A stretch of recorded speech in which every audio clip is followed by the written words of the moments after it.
দেশকে উন্নত করতে হলে আপনার দেশকে সম্প্রসারী করতে, সম্প্রসারী করার মানেটা হলো দেশে কর্মসংস্থান সৃষ্টি করতে হবে। আমি চাই আমাদের একটা বিশৃঙ্খল সমাজ থেকে আমরা একটা শৃঙ্খল বা শৃঙ্খলাবদ্ধ সমাজে আমরা পরিণত হই। আমি চাই যে আমাদের আজকাল এই এক ধরনের পারস্পরিক অবিশ্বাস শত্রুতাপূর্ণ একটা সমাজ থেকে আমরা একটা বন্ধুত্বপূর্ণ সমাজে পরিণত করি নিজের সমাজকে। আমরা চাই যে একটা সহিংস সমাজ থেকে একটা অহিংস বা স্থিতিশীল বা শৃঙ্খলাপূর্ণ একটা সমাজে পরিণত করতে চাই। এগুলি হলো আমাদের সাধারণ চাওয়া। আমি এখানে অনেক গুণী ব্যক্তি অনেক কথা বলছেন, এই জন্য আমি মনে করি যে আমরা তো অনেক পরিবর্তন চাই। তো এখানে যে কথাগুলো আসছে সংস্কারের মাধ্যমে পরিবর্তন, সংবিধান, গণতন্ত্র, নির্বাচন, শাসন বা সুশাসন বা জবাবদিহিতামূলক সরকার, এগুলো অনেক কথাই বলছেন। এগুলি কোনো কিছুর সাথে আমাদের কারণেই দ্বিমত প্রকাশ করার কোনো অবকাশ নাই এবং আমরা দ্বিমত প্রকাশও করি না। তো এই ব্যাপারে আমি কিছু বলবো না।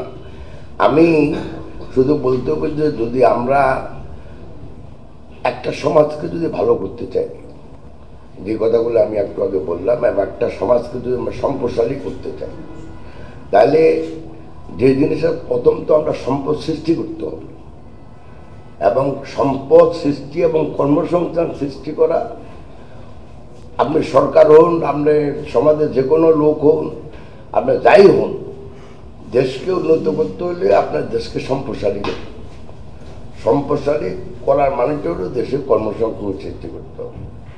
সম্পদ যদি না থাকে তাহলে আমরা যদি কাড়াকাড়ি করি সম্পদের এর নাম কি, এই যে বৈষম্য, সম্পদের বৈষম্য, আয়ের বৈষম্য, এখানে তো আর বৈষম্য কোনো শেষ নাই। শুরু করছে আমার ভাই বোনেরা একটা ছোট একটা কোটা আন্দোলন নিয়ে, বাট অ্যাকচুয়ালি আমাদের সমাজে আমরা যদি পুষ্টি নিরাপত্তা ধরেন, খাদ্য নিরাপত্তা ধরেন, শিক্ষা ব্যবস্থা ধরেন, স্বাস্থ্য ব্যবস্থা ধরেন, কোথায় বৈষম্য নেই। আমার গ্রামের একজন কৃষক বা ভাই, সে কি তার ছেলেকে ওই স্কুলে পড়াতে পারছে যেখানে আমি পড়াচ্ছি, বা ওই মাত্রার একটা স্কুলে পড়াতে পারছে?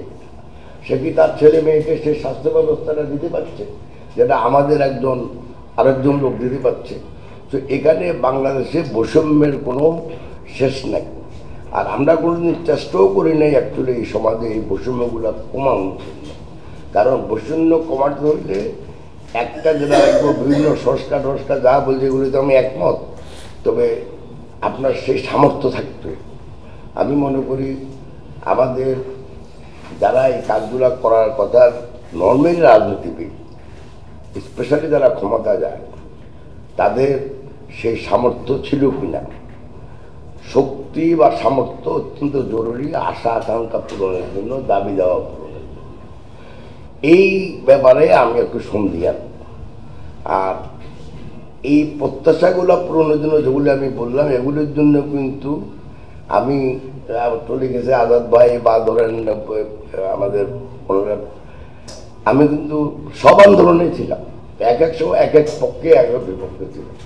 86 সনের আন্দোলনে ছিলাম, 88-তে আন্দোলনে ছিলাম, 90-তে আন্দোলনে ছিলাম, 96-তে আন্দোলনে ছিলাম, বাট সবসময় এক পক্ষে না, একটু পক্ষ বদলা দিয়ে দিচ্ছিলাম। আমি 2000 পরেও আন্দোলন ছিলাম।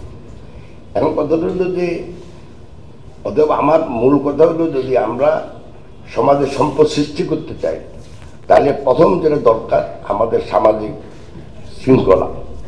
এখন আপনারাই বলেন যে একটা সমাজে যদি একজন একজনকে বিশ্বাস না করে, পারস্পরিক বিশ্বাসের পরিবর্তে যদি আমরা একজনকে শত্রু মনে করি, যে কারণেই হোক, তারপরে যেই সমাজে অপরাধের হার দিন দিন বেড়ে যাচ্ছে, যে সমাজে হত্যাকাণ্ড, খুন, গুম, সহিংসতা দিন দিন বেড়ে যাচ্ছে, যে সমাজে আমি দেখি প্রতি পরিবার যাদের সাথে আমার কথা হয়, কোনো না কোনো বলে তারা এক ধরনের বিপর্যয়ের সম্মুখীন।